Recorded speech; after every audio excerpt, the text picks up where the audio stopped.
In other news today, the Trump administration has moved to end asylum protections for most Central American migrants in a major escalation of the president's battle to tamp down the number of people crossing the United States and Mexico border. Now, according to the new rule that was published in the Federal Register, asylum seekers who pass through another country first will be ineligible for asylum at the United States southern border. The rule is expected to go into effect on Tuesday, also applies to children who have crossed the border alone. So again, we're just criminalizing people searching for a better life. There are some expectations. If someone has been trafficked, if the country the migrant passed through did not sign one of the major international treaties that govern how refugees are managed, through most Western countries have signed these treaties, or if an asylum seeker sought protection in a country but was denied, then a migrant could still apply for asylum in the United States under this rule. But the move by President Donald Trump's administration was meant to be essentially an end to asylum protections as they are now on the southern border.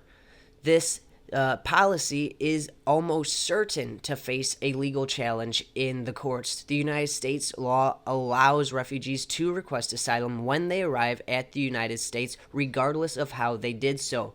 But there is an exception for those who have come through a country considered to be safe.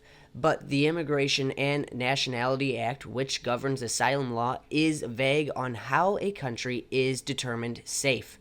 It says to a bilateral or multilateral agreement. Right now, the United States has such an agreement known as the Safe Third Country, only with Canada. Under a recent agreement with Mexico, for example, Central American countries were considering a regional compact on the issue, but nothing has been decided so far.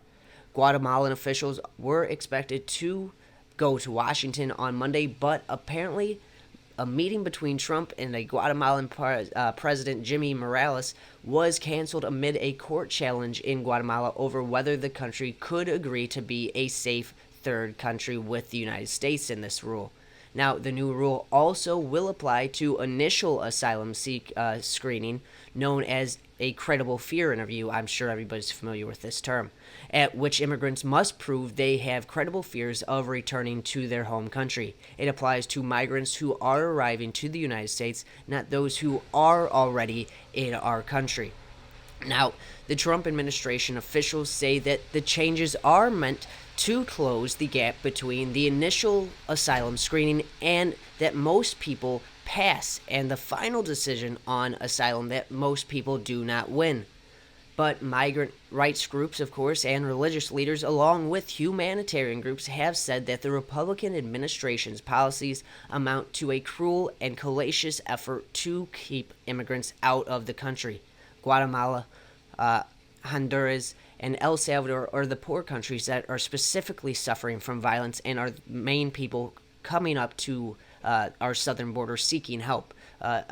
So it's just disgusting to see this administration continues to criminalize and dehumanize these people coming from these countries, running from violence, running for a better life. These people would come seeking asylum if we didn't keep making it harder and harder for them to seek asylum, but that's not the case, and that's not what this administration is attempting to do.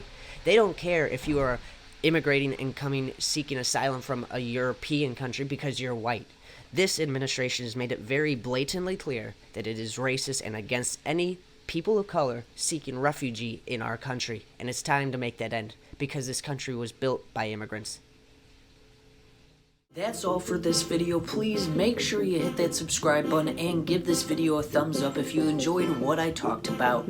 Now, if you'd like to support the show, well, just remember you can visit the Patreon link below in the description and become a $3 or $5 monthly donor to the channel. Thanks for watching this video, and as always, this has been your Daily Ember.